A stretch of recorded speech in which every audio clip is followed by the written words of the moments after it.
Como os irmãos sabem, durante a semana nós temos os nossos pequenos grupos e tem sido uma bênção muito grande os nossos pequenos grupos. Eu tenho visitado, a cada quarta-feira, dentro das possibilidades, eu visito um desses pequenos grupos. E é encantador a alegria, a comunhão ali entre os irmãos e principalmente a discussão em torno da palavra de Deus, E a gente pede para eles que quando surgir alguma questão, não questão de dúvida, mas algum assunto que é interessante, que eles possam compartilhar conosco. Então, compartilhar com a igreja de um modo geral. Alguns estavam pensando que era só questão de dúvida. Não é só questão de dúvida, até porque alguns disseram as lições são simples, bem escritas, e não surgem muitas dúvidas, mas tem ali algumas discussões que às vezes não estava presente na lição e que é muito interessante e abençoadora para o grupo, aí eles resolvem compartilhar conosco, E vieram lá dos pequenos grupos algumas questões que eu achei muito interessante.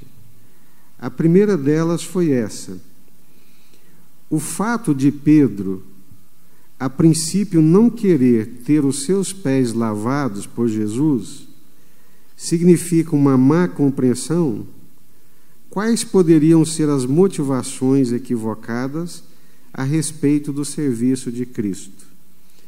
Aqui nós estamos estudando agora os PGs, Evangelho de João, e nesse exato momento, Evangelho de João, capítulo 13, que é a narrativa daquela última noite de Jesus, se você quiser abrir a sua Bíblia, de quando Jesus, na sua última noite com os discípulos, o que você faria se você soubesse que hoje era o seu último dia na face da terra? O que você ia fazer?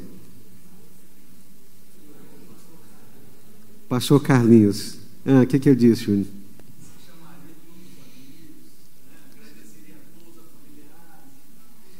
O Júnior está dizendo, lembrando aqui o pastor Carlinhos, que ele disse que se soubesse que era o último dia da vida dele, ele chamaria todos os amigos, os familiares, e agradeceria a cada um deles, daria uma palavra de agradecimento, de gratidão, para a sua despedida. E você, se você soubesse que hoje é o seu último dia aqui na terra, o que você faria? Os jovens não podem nem pensar num negócio desse, que tem muita vida pela frente. Outros iriam chorar, lamentar, igual Ezequias, Senhor, me dá mais um pouco de tempo, ainda tem tanta coisa para fazer, Essa semana eu estava ouvindo uma irmã, ela contando que uma senhora da igreja, ela foi acometida de um câncer, e câncer muito violento, E ela orou ao Senhor: Senhor, eu quero ver meus filhos crescerem. E Deus permitiu que ela visse os filhos crescerem. Eu quero ver meus filhos se casarem, Senhor, por favor. Deus permitiu ver os filhos se casarem. Agora eu quero ver meus netos, Senhor. E Deus é bom. 20 e tantos anos com câncer, viu os filhos crescerem, se casarem e viu os netos também, Pedi e dar-se-vos-á. A vida é um milagre, tanto para quem está sadio quanto para quem está doente. A vida é um grande milagre. Já está no Senhor com mais de 80 anos. Essa foi boa, viu, Zé? É a mulher de fé, mas nem tanto, Chega uma hora que tem que ir, Mas é a última noite de Jesus com os discípulos, e sabendo que é a última noite, a gente quer passar aquelas coisas mais importantes, O que você diria para os seus filhos se você soubesse que é a sua última noite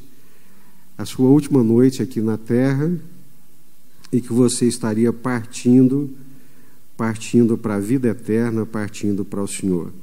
Então, essa é a última noite de Jesus. E Jesus quer mostrar para os seus discípulos o coração do Evangelho. o que é de mais importante e de mais essencial no Evangelho. Aí Jesus pega, então, despe a sua túnica, pega aquela vestimenta, aquele avental do escravo e começa a lavar os pés dos discípulos. A Palestina, com as suas estradas poeirentas, não tinha asfalto, pavimentação, era tudo poeira. Imagina sandália, poeira. Então, quando você chegava na casa de alguém, se essa pessoa tinha posses, ela então tinha um serviçal que ficava ali preparado com uma toalha, uma bacia, para lavar os pés daqueles que estavam chegando. E é exatamente o que Jesus faz. Jesus pega o avental do serviçal, pega a bacia do servo, do escravo, e começa a lavar os pés dos seus discípulos, né? E Pedro diz que, de modo algum, aproximou-se, pois, de Simão Pedro, e este lhe disse: Senhor, tu me lavas os pés a mim? E respondeu Jesus: o que eu faço, não o sabes agora, compreendê-lo-ás depois. Disse-lhe Pedro: nunca me lavarás os pés. O que Pedro estava querendo dizer com isso? O Senhor vai lavar os meus pés? De jeito nenhum. O Senhor nunca vai lavar os meus pés. O que Pedro está dizendo com isso?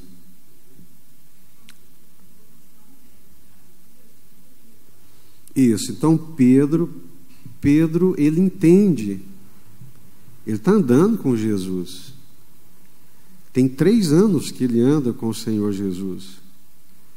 E ele percebe que ele é o mestre. Ele percebe a graça de Deus, o poder de Deus, a autoridade de Deus na vida de Jesus. E agora, Jesus vem lavar-lhe os pés.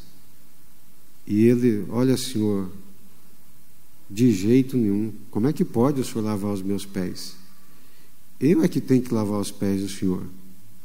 É engraçado quando a gente compara a fala de Pedro com a posição de Judas Iscariotes, né? O Judas deixa Jesus lavar os pés dele de boa. E já o Pedro dá uma arrepiada, né? Então, a razão de Pedro dizer isso é porque ele reconhece. Ele reconhece que Jesus é o Senhor e que Jesus é o Mestre. E que era inconcebível, estava quebrando ele no meio.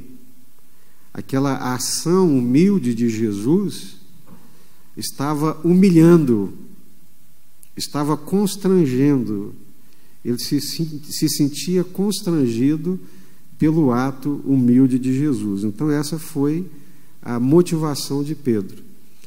É óbvio que ele não estava entendendo, né, o todo que Jesus disse: o que eu estou fazendo você não entende agora, mas depois você vai entender.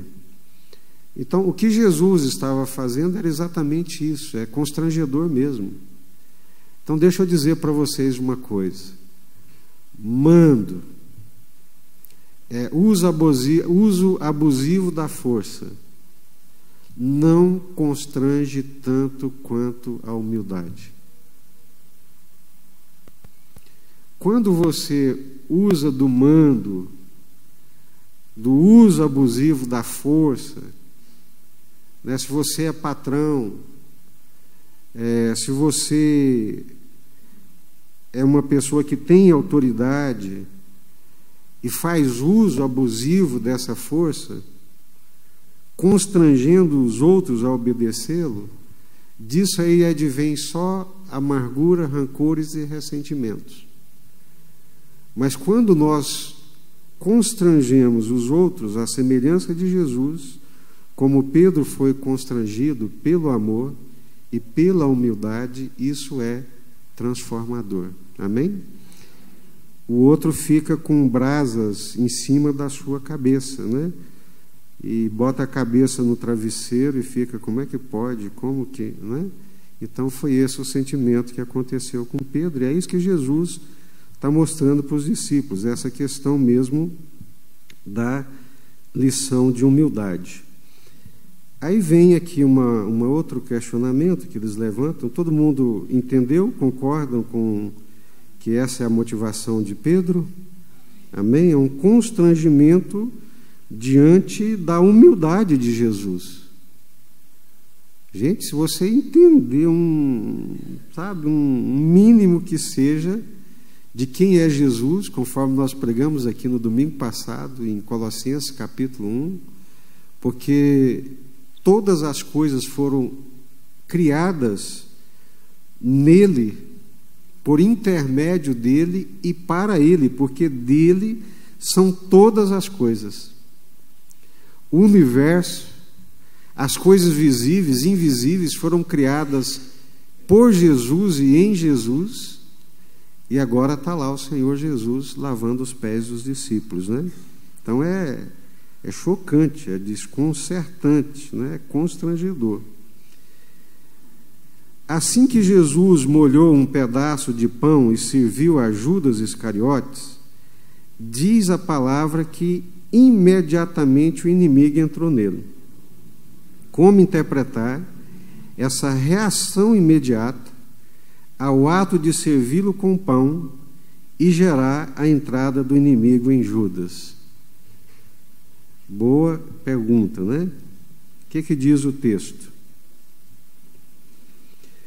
Não falo a respeito de todos vós, pois eu conheço aqueles que escolhi. É antes para que se cumpra a Escritura. João 13:18. Aquele que come do meu pão levantou contra mim o seu calcanhar. Salmo 41, versículo 9. Aquele que come comigo do meu pão levantou contra mim o seu calcanhar. Versículo 21. Ditas essas coisas, angustiou-se Jesus em espírito e afirmou: em verdade vos digo que um dentre vós me trairá. Então os discípulos olharam uns para os outros, sem saber a quem ele se referia. Ora, estava ali aconchegado a Jesus, um dos seus discípulos, aquele a quem ele amava. A esse fez Simão Pedro sinal, dizendo-lhe: pergunta a quem ele se refere. Então aquele discípulo reclinou-se sobre o peito de Jesus e perguntou: Senhor, quem é? Respondeu Jesus: é aquele a quem eu der o pedaço de pão molhado. Tomou, pois, um pedaço de pão e, tendo molhado, deu-o a Judas, filho de Simão Iscariotes. Após o bocado, imediatamente entrou nele Satanás. Então disse Jesus: o que pretendes fazer, faze-o depressa. O que tem a ver o ato de Jesus molhar o pão e entregar para Judas Iscariotes e Satanás imediatamente se apossar dele? Essa é a questão. Vamos entender o que está acontecendo, né? Aqueles jantares, aquelas ceias, né, que eram servidas no Oriente, e assim como é hoje também, né? Por exemplo, quando sou convidado para comer na casa de alguém, eu chego na casa de alguém que eu não conheço os hábitos da família, está ali a mesa posta, eu não vou chegando e me assentando, e muito menos me assentando na cabeceira, né? E não é porque quem se assenta na cabeceira paga a conta, não, né? Então eu espero até a pessoa me orientar onde é que eu vou sentar. Ou então eu pergunto: posso me assentar aqui? Não, pastor, por favor, senta ali. Então havia, e até hoje há, uma disposição correta e acertada de cada um dos convidados. Então, Jesus é o anfitrião, é ele, né, que é o responsável por aquele jantar, e geralmente se assentava do lado do anfitrião, do responsável pelo jantar, as pessoas que ele queria distinguir, as pessoas distintas que receberiam uma distinção. Não tem diferença nenhuma até hoje, né? Então, uma autoridade, as pessoas elas ficam doidas para se assentar ao lado dela, o governador, o prefeito e assim por diante. Um quer sentar à direita, outro quer sentar à esquerda para sair na foto, né?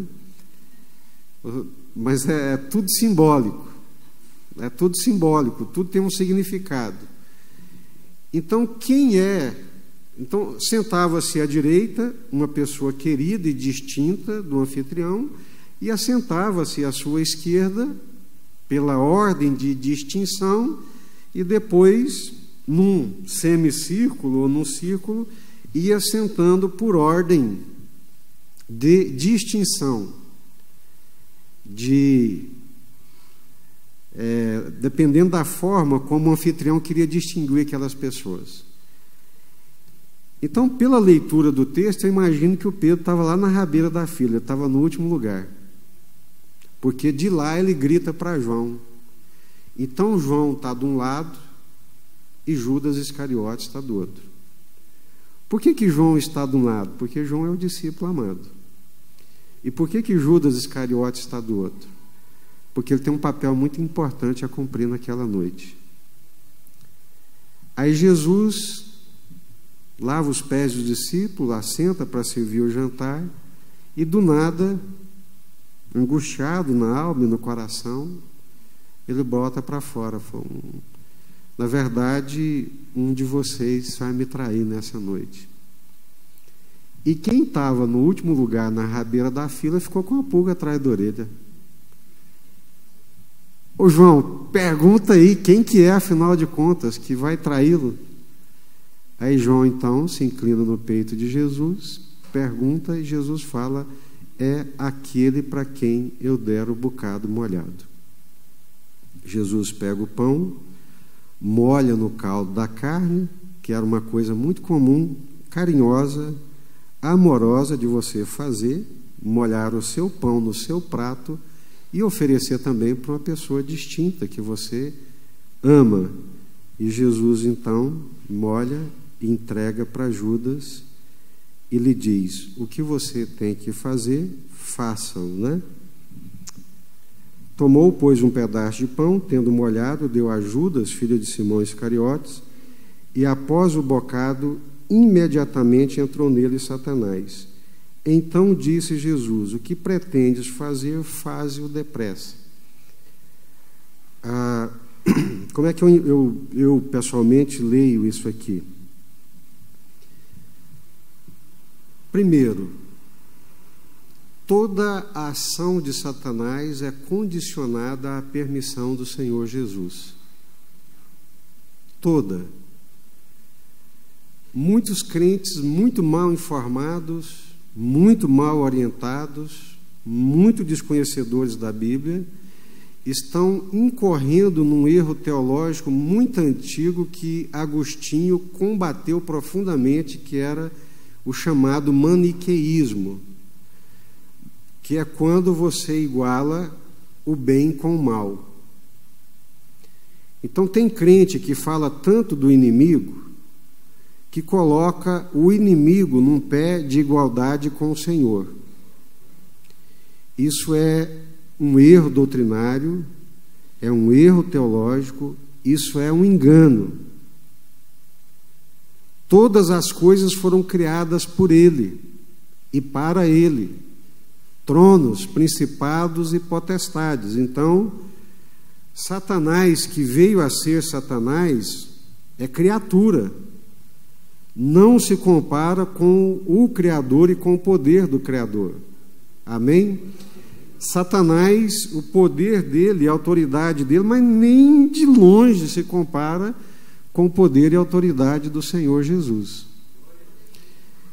Então, Jesus entrega o bocado molhado e diz: o que você tem que fazer, faz depressa, né? Eu vejo duas coisas. Primeiro, essa é a autoridade, o domínio que o Senhor Jesus tem sobre todas as coisas, inclusive sobre o mal. As ações do mal, elas são subjugadas à permissão de Deus. Leia o livro de Jó. Ô, Satanás, de onde é que você vem? Ó, senhor, estou vindo de rodear a terra. Rodeando a terra. Aí como um leão para ver se acha alguém para tragar. Você viu lá o meu servo Jó? Igual ele não há em toda a terra. Justo e temente. Aí o Satanás maldoso que fala assim, é claro aí. O senhor cerca ele de todos os lados. O homem é sadio, é rico, é próspero. Preste atenção. Quem faz essa correlação de prosperidade com bênção de Deus é o diabo, não é o Senhor. Preste atenção. Você vai ver muita coisa por aí hoje fazendo essa correlação. Quem faz, lê a Bíblia. Quem faz essa correlação é o diabo. Tudo bem, eu permito você tocar nos bens dele. Então, o Senhor que permitiu. Então, Jesus disse, várias vezes os judeus tentaram matá-lo. E Jesus disse, não é chegada a minha hora. Eu só vou morrer na minha hora, na hora que eu me entregar no tempo de Deus, na hora do Pai. Eu tenho autoridade para isso. Então não era a hora que eles quisessem matá-lo, que eles poderiam matá-lo. Então agora é a hora. Vai e faz o que você tem que fazer. Porque ele é que tem a autoridade. Tá certo? Essa é a primeira coisa. A outra coisa, eu não sei se vocês vão conseguir entender bem, se não me digam, mas é essa importância de quando você fala, você traz à luz, é como se você estabelecesse a autoridade, entende? O menino está lá fazendo as traquinagens, você não fala nada, e ele vai fazendo, e ele vai fazendo e você está ali quieto, sossegado. Mas o dia como pai você fala, fulano, para, você está errado, você é mentiroso, você está enganando. Aquilo vem para a luz, e o poder da luz e a autoridade da luz se manifesta. Amém? Então é isso. Sim. Pois não?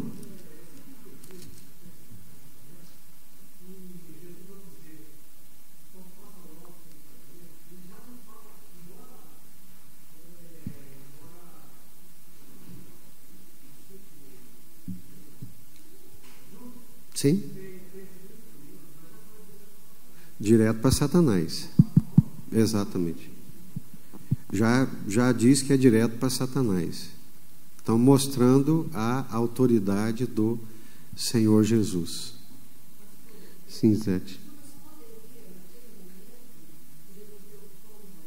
Uhum.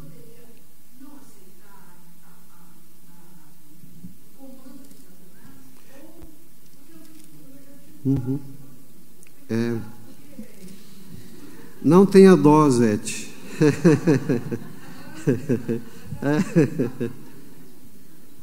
Deixa eu ver aqui. Jesus começa assim, aqui, não é? Ditas essas coisas, angustiou-se Jesus no espírito e disse: em verdade vos digo que um dentre vós me trairá. Vamos lá.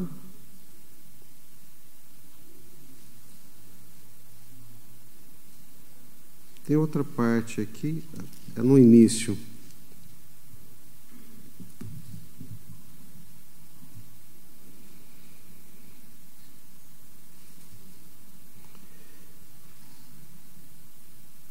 Jesus fala assim: não a respeito de todos vós, pois eu conheço aqueles que escolhi.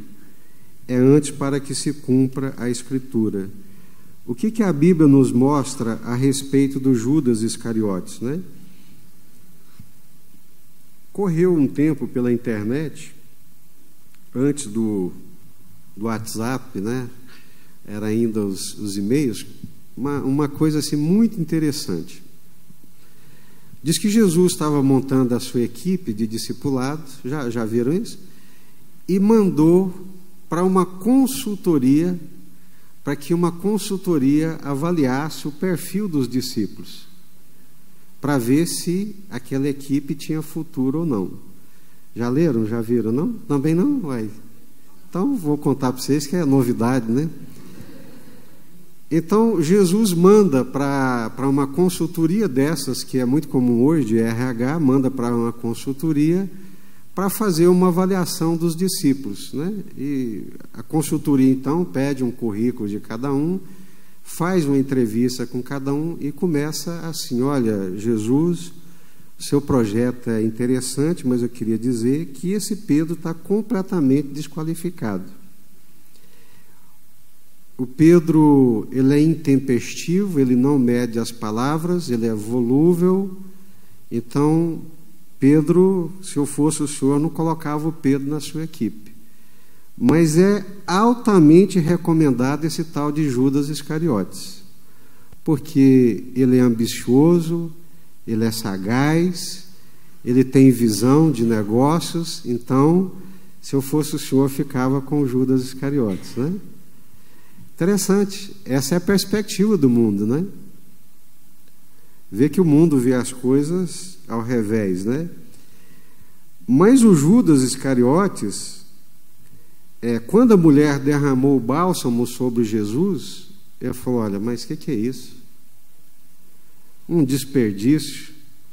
Quem pensa em desperdício e não jogar dinheiro fora é quem? Negociante, né? Negociante, empresário, comerciante. Então ele tem uma visão, a visão empresarial dele é boa, né? É o Judas Iscariotes. Mas por que está desperdiçando esse dinheiro? A gente podia guardar esse dinheiro e ajudar os pobres. Terceiro setor. Vamos investir. Olha, o cara era realmente acima da média e adiante do seu tempo, né? Aí depois ele viu a grande sacada. Ele, vendo o interesse dos sacerdotes em Jesus, percebendo, né, a oportunidade do negócio, pelo ódio dos sacerdotes, pelo desejo dos sacerdotes de colocar a mão em Jesus, ele pensou com ele mesmo: bom, aqui está uma oportunidade de negócio. E vendeu Jesus. Então, vendeu Jesus por 30 moedas. Ele achava, eu suspeito, que é elucubração, né? Eu suspeito que o Judas Iscariotes achava que ele ia passar a perna nos sacerdotes, que ele ia vender Jesus pelas 30 moedas e que Jesus iria se safar. E quando ele percebe que Jesus se entrega e que Jesus não se safa, que Jesus não tem o mesmo espírito dele, que o espírito que move Jesus é outro, aí ele se desespera. Então, há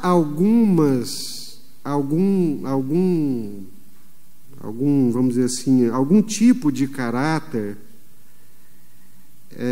Deus nos olha pelo caráter. E nós somos atraídos a Deus e nos tornamos agradável a Deus pelo caráter, pelo coração. Se tem algum tipo de caráter, de comportamento que é agradável a Deus, tem outros tipos também de caráter, de comportamento, que são afeitos a Satanás, que se encaixam e que procedem de Satanás e procedem do maligno, não procedem do Senhor. Então, é isso aí, esse era o Judas, né? O RH lá fez a leitura perfeita, fez a leitura correta. Ele era realmente ambicioso, né? Tinha visão de negócios. Não que essas coisas não sejam boas, são boas, mas na perspectiva aqui da relação com Jesus, não tinha nada a ver, né? Hugo? Sim. Nos olhos humanos, a gente geralmente fica precavido para não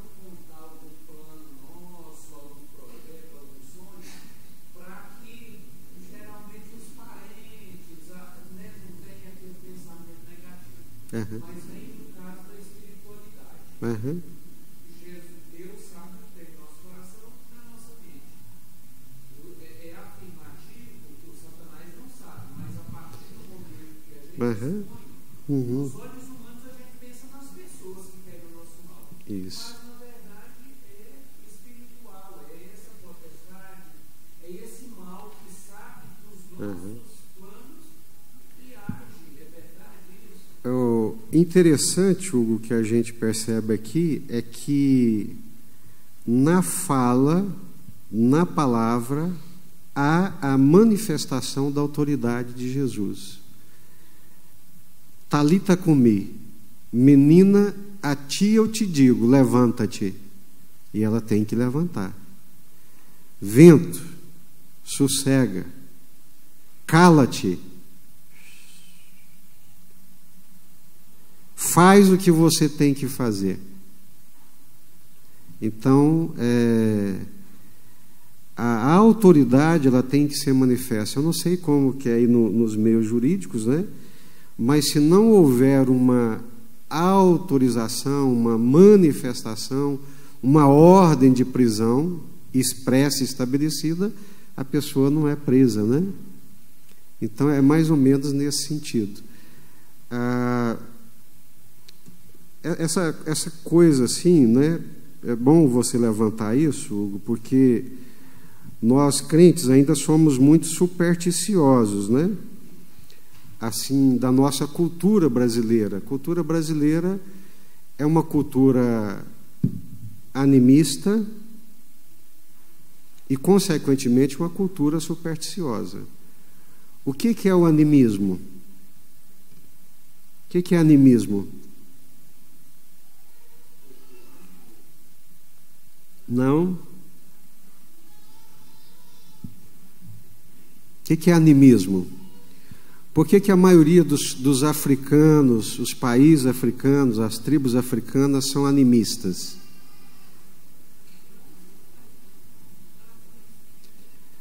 Não.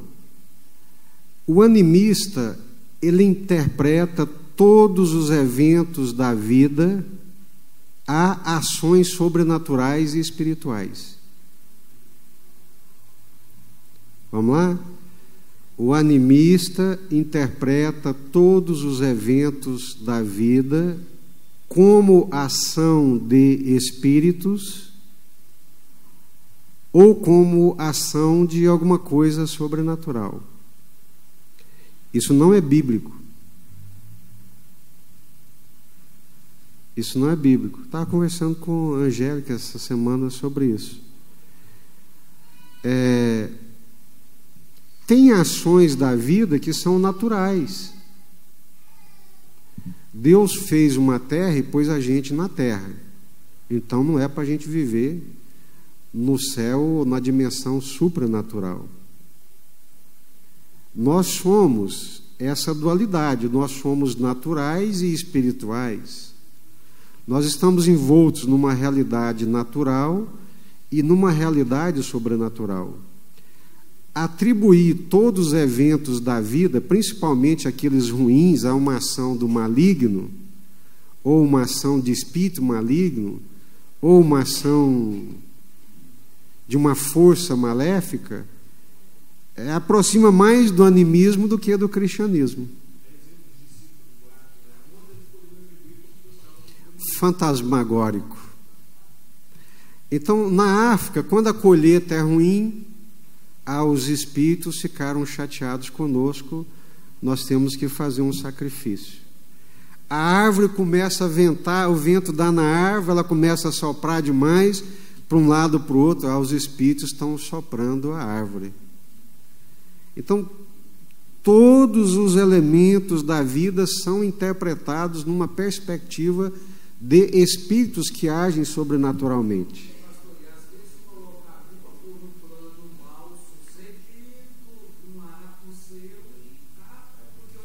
Exatamente. Superstição, crendice. Ô, Júnior, obrigado, meu irmão. Obrigado, Júnior. Vocês me esquentaram agora com as perguntas de vocês. Obrigado, Júnior. Então, irmãos, preste atenção. Qual que é a dificuldade? É porque nós vivemos nesse mundo natural, mas também sobrenatural. O apóstolo Paulo, ele está saindo de Antioquia para a sua segunda viagem missionária. O projeto missiológico, muito bem elaborado por alguém que entendia disso, que era ele mesmo, era para entrar na Ásia. E quando ele tenta entrar na Ásia, tem um impedimento. Se é os crentes de hoje, quem foi que impediu? O diabo. Mas Paulo fala que foi o Espírito Santo. Está lá em Atos capítulo 16, foi o Espírito Santo. Não conseguiram entrar naquela primeira investida, por aquele lugar. Aí eles falam que deram a volta, tentaram entrar para outro lugar e foram também impedidos. O Espírito de Jesus nos impediu. Não foi o Espírito de Satanás, mas foi o Espírito de Jesus. Preste atenção. Aí ele fica confuso, mas espera aí, senhor. O plano é bom, o projeto é bom, e o trem não está dando certo. O senhor não está aprovando, não está abrindo as portas. Aí de noite, num sonho, visão, ele vê o varão macedônico, ele diz: passa a Macedônia e ajuda-nos. Entendeu ele que a revelação e o propósito de Deus era que eles fossem para Filipos, na Macedônia. E quando ele chega em Filipos, ele tem um lugar de oração lá na beira do rio, que ele encontra as mulheres lá, prega o evangelho para elas, e elas se convertem. Todo dia ele passa pelo mesmo caminho, indo para o lugar de oração, e quando ele passa, tem uma moça que sai lá de dentro da casa e grita para a cidade inteira ouvir: estes homens são servos do Deus Altíssimo e vos anunciam o caminho da salvação. Aleluia, glória a Deus. Não era um demônio.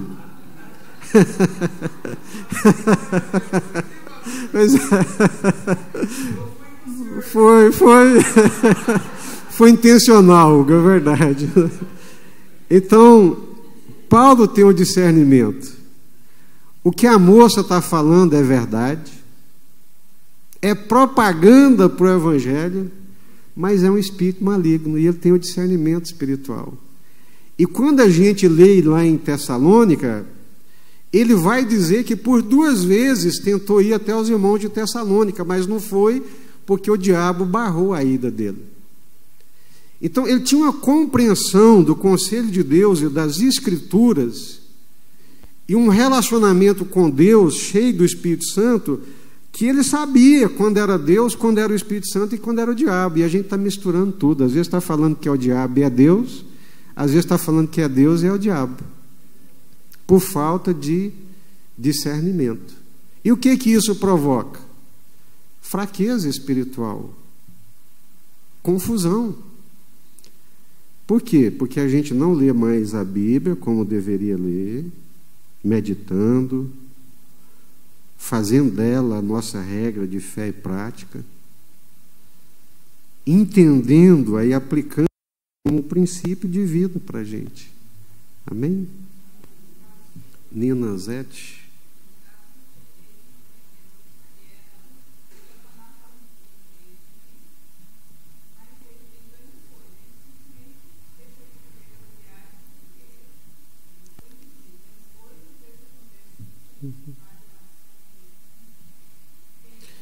E outra coisa muito importante também, que se você ler em Atos capítulo 21, olha só, tanto, gente, que é importante a gente ler a Bíblia. E o tanto que no pequeno grupo também você tem condições de meditar nessas coisas com mais clareza, você pode pensar nelas. Lá em Atos 21, Paulo está indo para Jerusalém. Ele está em Cesareia. E vem um sujeito chamado Ágabo, tem o dom de profecia, pega o cinto, amarra os pés de Paulo, amarra os braços e fala: assim farão com este homem lá em Jerusalém. É uma revelação verdadeira.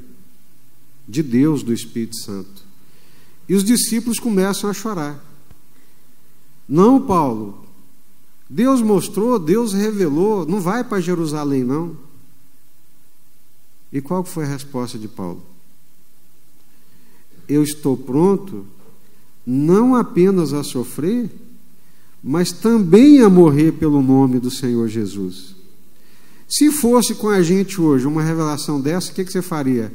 Amém, Senhor, mas não vou lá em Jerusalém de jeito nenhum. Deus mostrou, Deus revelou, é para livrar a gente.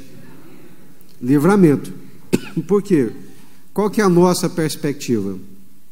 A nossa perspectiva é muito autocentrada. Deus está a meu serviço.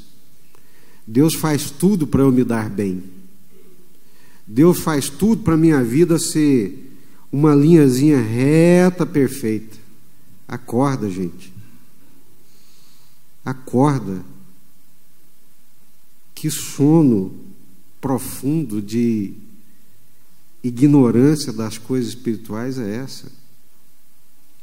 Deus não nos chamou para nós mesmos, Deus nos chamou para Ele.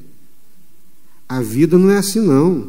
A vida é assim, ó, sobe, desce, tem desventuras, tem derrotas, tem fragilidades, tem muita coisa que acontece com a gente, com qualquer um de nós.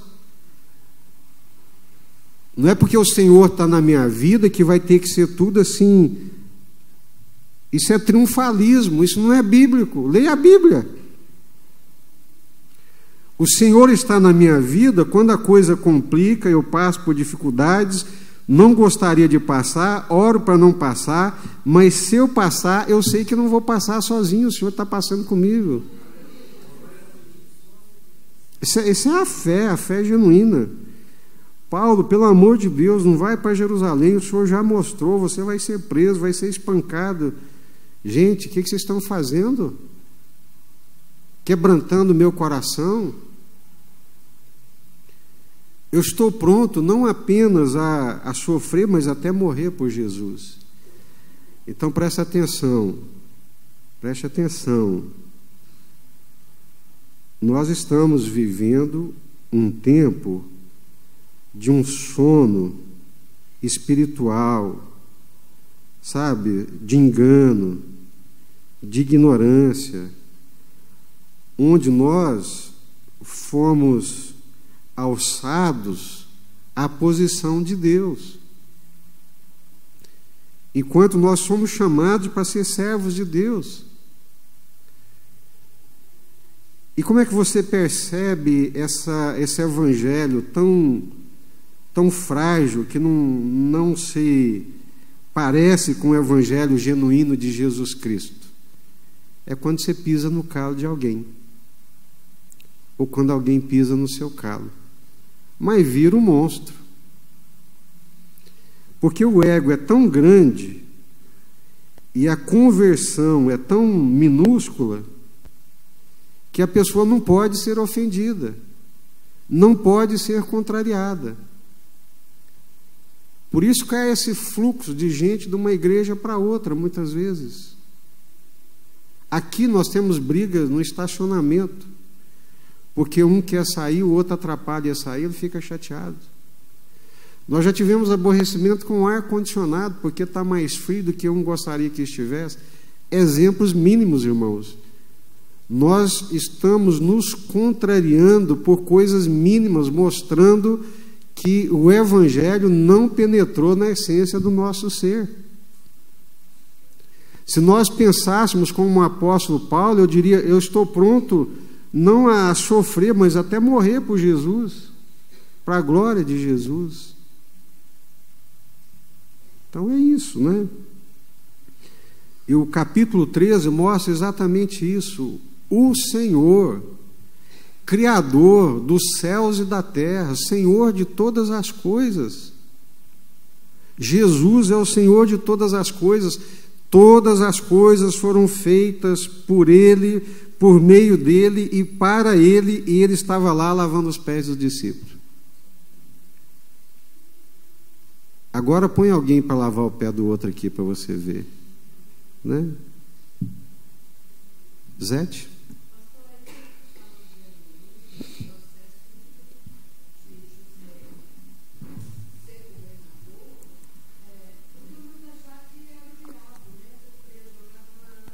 Perfeitamente, Sérgio. Perfeitamente. Perfeitamente. A Zé está falando que a trajetória de José, primeiro traído pelos irmãos, jogado num poço, vendido como escravo, para no Egito, garoto, longe de casa, longe do pai que ele tanto amava, honra a Deus, não trai o seu patrão, assediado pela mulher do patrão, que não devia ser feia, e por causa disso vai parar na cadeia. Ou seja, Zé disse, ele poderia achar que era o diabo. É a leitura, é a correlação mais rápida que a gente faz. Quando os trem estão dando errado para o nosso gosto, a gente imagina, é o diabo. Gente, pelo amor de Deus, você entregou sua vida para quem? Quem é que está conduzindo a sua vida? Quem é que está amassando o barro? Quem é que está edificando aí essa vida? Sim, Júnior. Então, o diabo ele vai agir na nossa vida e agiu na vida do Judas, ele vai agir na nossa vida quando nós contrariamos Deus, saímos fora da vontade de Deus, saímos fora do propósito de Deus. Aí nós nos expomos. Aquele homem da igreja lá de Corinto, que estava dormindo com a sua madrasta, estava vivendo com a sua madrasta, Paulo falou assim, gente, vocês estão doidos? Isso não acontece nem no meio dos gentios, está acontecendo na igreja de Deus. Pegue esse sujeito aí e entregue ele para o diabo, para que a carne sofra o dano, mas o espírito seja salvo no último dia. Mas o que é isso? Tal? É isso mesmo. Fora de Deus, a gente cai na mão do diabo. Não se iluda, não. Se você está entendendo a coisa de outra maneira, está errado. Por isso que os homens de Deus, como Simon, ele dizia assim, o lugar mais seguro para um ser humano estar é no centro da vontade de Deus. Se você estiver no centro da vontade de Deus, submisso à vontade de Deus, saiba que as adversidades passaram pelo Senhor. É permissão do Senhor. Agora, se você estiver fora da vontade de Deus, aí você pode cair na mão do diabo, também por permissão do Senhor. Silvério, depois o Júnior. Silvério.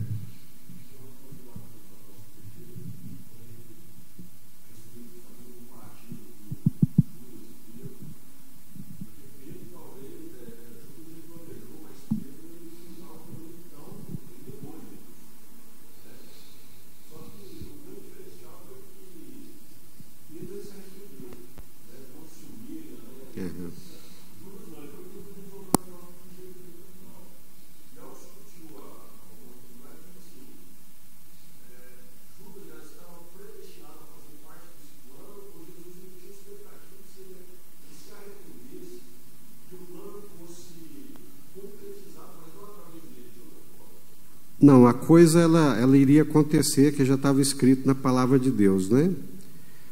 Poderia ser ou não o Judas, mas pelo caráter dele e pelas ambições e a postura dele, ele era realmente a bola da vez, né?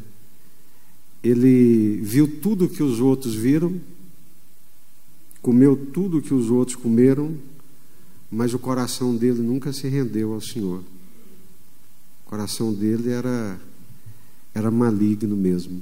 O caráter dele o aproximava mais das trevas do que da luz.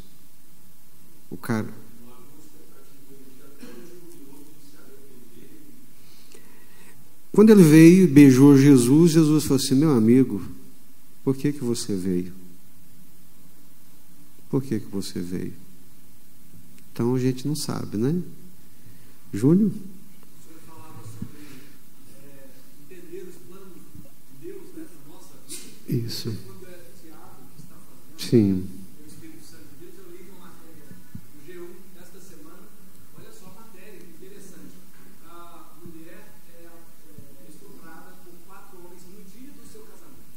Meu pai.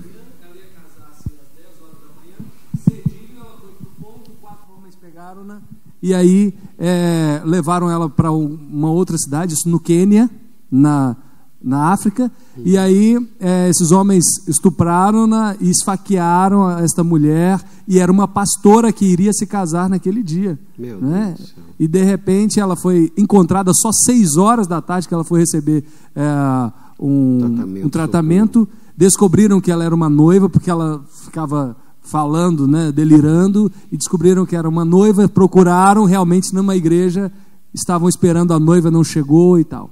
E aí, passados meses, ela pensou, olha, o meu esposo, que eu me casaria, não vai querer casar comigo, né? E aí, mas o esposo, crente também, pastor, né, e casou-se com ela e tudo. Quando foram 6 meses depois do casamento, em casa, estavam com uma lareira portátil, e de repente eles começaram a se sentir mal, o marido dela levou isso lá fora, e ele acabou falecendo, 6 meses depois de casada, né? Depois disso, as pessoas achavam que tinha um espírito maligno, ela era amaldiçoada, não é? Porque, né, foi estuprada, o esposo casou, morreu, e de repente, depois de muito tempo assim, um outro pastor de outra região começou a conversar com ela, e eles se apaixonaram e se casaram. E interessante que na época que ela foi estuprada, o médico falou, você ficou estéril agora, a partir de agora não vai poder ter filhos. E aí ela começou a orar, e Deus deu a oportunidade para ela se engravidar por 2 vezes. Amém. E hoje é uma pastora, uma missionária que leva este testemunho a muitos lugares. Escreveu um livro que está num site espírita, que é o site G1 aqui no Brasil, não é? Muito importante para saber como que Deus age na nossa vida. Exato. Eu sou honesto com vocês, né? Tipo assim, a gente ora, tem algumas situações que eu jamais gostaria de passar por elas. E dentro das minhas fraquezas eu oro para que Deus não permita que eu passe. Amém? Não é verdade? A gente ora, claro, Senhor, tem misericórdia, guarda, porque são situações assim tão extremadas, né, mas tão dolorosas que pode destruir a gente, né? Então a gente ora, mas caso tenha que passar, nós não podemos nos esquecer nunca que o Senhor é conosco. Amém? Vamos lá para João 14. Mais alguém tinha levantado a mão? Alguma pergunta? Já podemos passar aqui para frente, né? Então, antes da gente ler o texto, então, preste atenção. Silvério citou isso, é discutido lá no pequeno grupo. O outro citou também, discutido lá, o Hugo. Você que ainda não está participando de um pequeno grupo, permita-me dizer que você está perdendo uma grande bênção e uma grande oportunidade, não é verdade, Zete? Eu tive lá no pequeno grupo lá do MAS, da Zete, uma celebração, uma alegria. A Zete tinha feito até jantar, viu? Vocês iam para o grupo deles lá, viu? É brincadeira, porque quase todos que eu vou tem, né, Neto? O dia que eu fui lá do Neto... Oi? Não é fraco, não?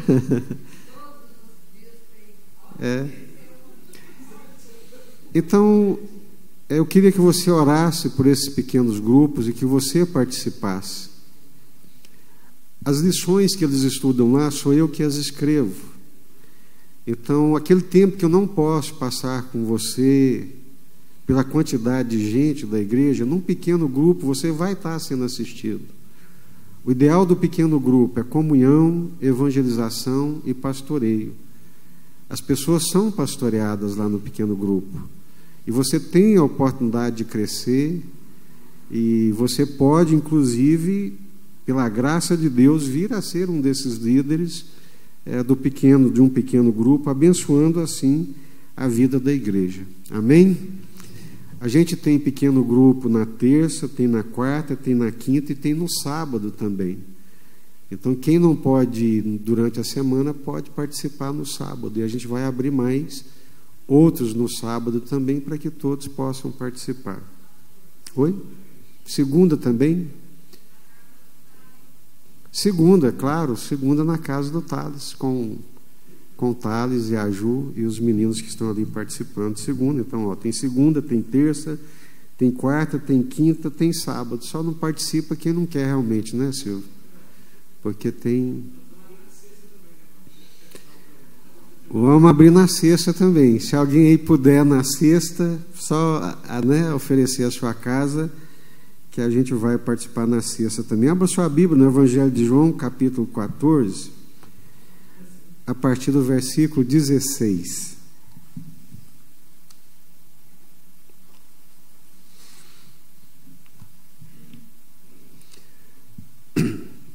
Acharam? E eu rogarei ao Pai, e Ele vos dará outro Consolador, a fim de que esteja para sempre convosco, o Espírito da verdade que o mundo não pode receber, porque não o vê, nem o conhece. Vós o conheceis, porque Ele habita convosco e estará em vós. Não vos deixarei órfãos, voltarei para vós outros. Ainda por um pouco, e o mundo não me verá mais. Vós, porém, me vereis, porque eu vivo, vós também vivereis. Naquele dia vós conhecereis que eu estou em meu Pai, e vós em mim, e eu em vós. Aquele que tem os meus mandamentos e os guarda, esse é o que me ama. E aquele que me ama será amado por meu Pai. E eu também o amarei e me manifestarei a ele. Disse-lhe Judas, não os Iscariotes: de onde procede, Senhor, que estás para manifestar-te a nós e não ao mundo? Respondeu Jesus: se alguém me ama, guardará minha palavra, e meu Pai o amará, e viremos para ele e faremos nele morada. Quem não me ama não guarda as minhas palavras, e a palavra que estáis ouvindo não é minha, mas do Pai que me enviou. Isso vos tenho dito, estando ainda convosco. Mas o Consolador, o Espírito Santo. Então, esse Consolador tem nome, amém? É o Espírito Santo. Quem que é o Espírito Santo? Terceira pessoa da Trindade, o Consolador, a quem o Pai enviará em meu nome. Esse vos ensinará todas as coisas e vos fará lembrar de tudo que vos tenho dito. Deixo-vos a paz, a minha paz vos dou. Amém? Não vou-la dou como a dá o mundo. Não se turbe o vosso coração, nem se atemorize. Ouviste que eu vos disse: vou e volto para junto de vós. Se me amasseis, alegrar-vos-ei de que eu vá para o Pai, pois o Pai é maior do que eu. Disse-vos agora antes que aconteça, para que quando acontecer vós creiais. Já não falarei muito convosco, porque aí vem o príncipe do mundo. Quem que é o príncipe do mundo? Satanás, o diabo, e ele nada tem em mim. Contudo, assim procedo para que o mundo saiba que eu amo o Pai e que faço como o Pai me ordenou. Levantai-vos, vamo-nos daqui. Então, eu vou retomar isso à noite por causa do nosso tempo, mas guarde algumas coisas. Esse mundo tem um príncipe. O príncipe desse mundo é Satanás. As coisas dessa vida, as coisas desse mundo, o mesmo João, lá na sua carta, no capítulo 2, ele vai falar sobre isso. Não ameis o mundo, nem o que há no mundo. Aquele que ama o mundo, o amor do Pai não está nele. Está certo? 1 João, capítulo 2, versículo 14 e 15. Não ameis o mundo, nem o que há no mundo. aquele que ama o mundo, o amor do Pai não permanece nele. Nós vivemos nesse mundo, mas não somos desse mundo. Tá certo? A nossa passagem por esse mundo é uma peregrinação. Então não se desgaste tanto com as coisas desse mundo. Você não vai levar nada. Não vai levar absolutamente nada. E creia também numa coisa que a Bíblia já fala e que eu já estou experimentando. Eu tenho 53 anos de idade. E passou, ó. Eu não sou pessimista não, mas esse dia eu estava pensando. Eu já vivi praticamente 2/3 da minha vida. Se correr tudo bem, né? Já passei da metade. E foi muito rápido. Mas muito rápido mesmo. Boa parte das coisas pelas quais eu me desgastei e consumi a minha energia, vai ficar tudo aqui, eu não vou levar nada. Legal, pastor, vamos viver a vida então, vamos para a praia, vamos viver uma vida alternativa. Não, também não. Não é assim. É aqui, ó. É aqui. Eu trabalho, quem não trabalha não come, eu tenho que trabalhar bem, tenho que ser honesto, tenho desgaste normal e natural com as coisas dessa vida, mas eu não posso pôr meu coração nelas. Se eu for um pouquinho sábio, mas um pouquinho sábio, eu vou pôr meu coração nas coisas que durarão para a eternidade. O príncipe desse mundo já está vindo. Eu não tenho nada a ver com ele. Esse mundo jaz no maligno. Esse mundo está sob o domínio do império das trevas. Nossa, pastor, mas tem tanta coisa bonita nesse mundo. É verdade, tem mesmo. E a gente sabe viver, sabe aproveitar. Mas a gente não se deixa agrilhoar. É duro ser crente. Não é fácil ser crente, não, principalmente para quem pensa. Olha para o céu, busca as coisas do céu, onde o nosso Senhor está. Mas o Senhor me pôs na terra.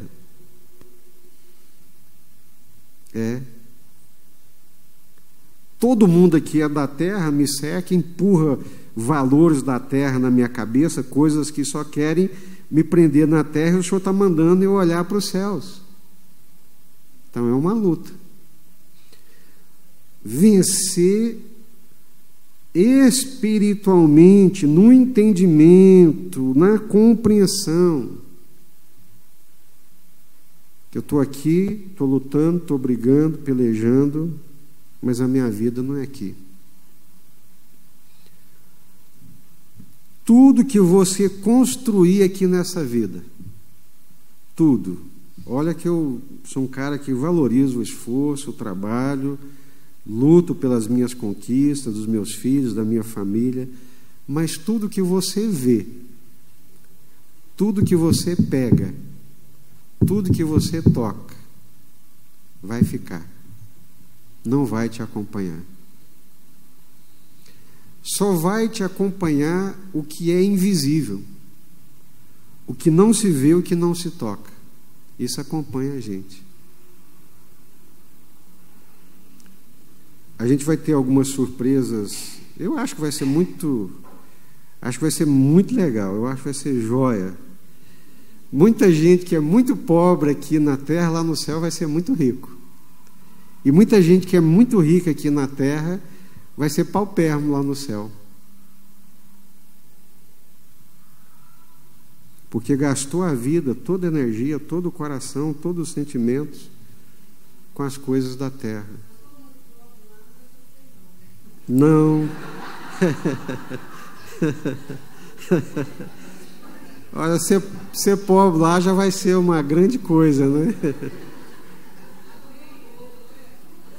As pessoas me perguntam muito mesmo, né? Então, mas tem alguma distinção? O que vai valer a pena, então, né? A questão que vai acontecer é assim, porque quem é rico aqui na terra é honrado, né? Já o Max Weber e outros pensadores dizem que patrimônio é uma forma de distinção, é uma forma de autoridade. Numa cidadezinha pequena, em qualquer outro lugar, quem manda é quem tem dinheiro, não é? Quem tem patrimônio é distinguido. Lá no céu, não. E a gente já deveria aprender aqui, né? Tiago fala sobre isso. Tiago fala assim, se entrar algum rico na vossa celebração, vocês põem ele lá no pedestal, e o pobre andrajoso vocês põem lá embaixo. Vocês são doidos? Vocês estão seguindo a ordem das coisas do mundo, não a ordem das coisas dos céus. É isso, irmãos, sabe, é isso aqui. Então, a palavra de Deus está dizendo, nós estamos lendo aqui, o príncipe desse mundo. O mundo jaz no maligno. O mundo odeia Deus. E se eu sou de Deus, se eu tenho o Espírito Santo, os meus valores, as minhas intenções, as motivações do meu coração têm que ser as coisas celestiais. Amém?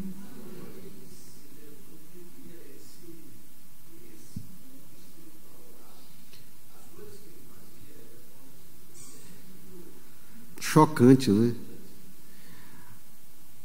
Mais interessante, né, até para a gente ter uma ideia disso, conversando com a Débora, numa palavra que ela ouviu do pastor Ariovaldo, sobre João Batista. João Batista é a voz do que clama no deserto. Eles mandaram Deus para o deserto. Eles empurraram Deus para fora do templo e mandaram Deus para o deserto. E João Batista é sacerdote, filho de sacerdotes, e tinha o direito ao sacerdócio. E o sacerdote tinha vestes especiais. Comida especial, vestes especiais. Mas como eles mandaram Deus para fora do templo e para o deserto, é para lá que o sacerdote de Deus vai. É para o deserto.